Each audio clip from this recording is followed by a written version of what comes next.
আপনারা দেখছেন নিউজ আজকের স্বরূপনগর পত্রিকার অনলাইন।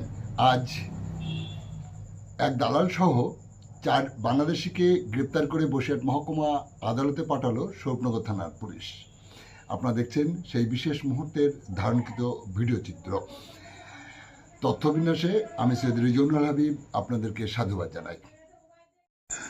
গতকাল বিকালে এক মহিলা দালাল সহ 3 বাংলাদেশি অবৈধভাবে বাংলাদেশে যাওয়ার আগেই তারালি ও হাকিমপুর সীমান্ত এলাকা থেকে কর্তব্যরত বিএসএফের জওয়ানরা তাদেরকে আটক করে।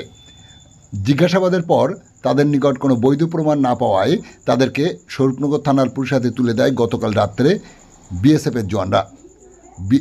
পুলিশ তাদেরকে গ্রেপ্তার করে আজ সকালে বসিরহাট মহকুমা আদালতে পাঠায়। পুলিশ সূত্রে জানা যায়, লাভলি খাতুন, যার বাড়ি খুলনা, মণিমোহন ভাবক গোপালগঞ্জ, তাসলিমা আক্তার নারায়ণগঞ্জ জেলার বাসিন্দা। সাথে সাথে ওই মহিলা দালাল, যার সাথে ছোট একটি বাচ্চা ছিল, তার নাম নুসরত গাইন, বাড়ি তারালি মাঝের পাড়া এলাকায়।